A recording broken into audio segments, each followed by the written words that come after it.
મારું નામ વિજય પટેલ છે. મારું નામ જલ્પા છે અને આ મારો દીકરો વેદ છે. અમે વડોદરા પાસે બિલ ગામથી આવીએ છીએ. મારા છોકરાને છેલ્લા 1 વર્ષથી મોઢા પર ફેસ ઉપર સફેદ ડાઘ હતા. તો અમે ઘણા ચામડીના નિષ્ણાત ડૉક્ટરોને બતાવ્યું, પણ બધા ડૉક્ટરોનું એક જ કહેવું હતું કે આ મટી શકે તેમ નથી. તો અમે જિગ્નેશ દાદા રાધે રાધે પરિવાર સાથે અમે કેટલાક 4-5 વર્ષોથી જોડાયેલા છે. તો અમે જિગ્નેશ દાદાનું માર્ગદર્શન લીધું. ત્યારે જિગ્નેશ દાદાએ અમને કહ્યું કે તમે ઠાકોરજીને પ્રાર્થના કરો અને સાથે સાથે દવા પણ ચાલુ રાખો, અને હું પણ વેદ નિમિત્તે પ્રાર્થના કરીશ ઠાકોરજીને એમ કહ્યું.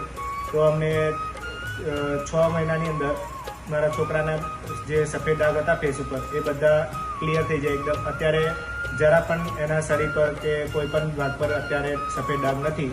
તો અમે મીઠુડા ભગવાનની અમે જે માનતા રાખી હતી કે અમે ધ્વજારોહણ કરીશું, તો અમે આજરોજ ફાગણ સુદ પૂર્ણિમાના દિવસે કે હોળીના દિવસે અમે ધ્વજા ચડાવી છે. તો હવે અમારો મનોરથ પૂર્ણ થયો છે. તો અમે ઠાકોરજીને અને અમરેલી તથાસ્તુ વિદ્યાપીઠમાં જે મીઠુડા ભગવાન બિરાજમાન છે તેને પ્રાર્થના કરીએ કે અમારો જેવી રીતના મનોરથ પૂર્ણ થયો છે તેવી જ રીતે અહીંયા આવતા હરેક ભક્તોના મનોરથ પૂર્ણ થાય તેવી ઠાકોરજીના અને મીઠુડા ભગવાન રાધા કૃષ્ણના ચરણોમાં પ્રાર્થના. જય શ્રી કૃષ્ણ. રાધે રાધે.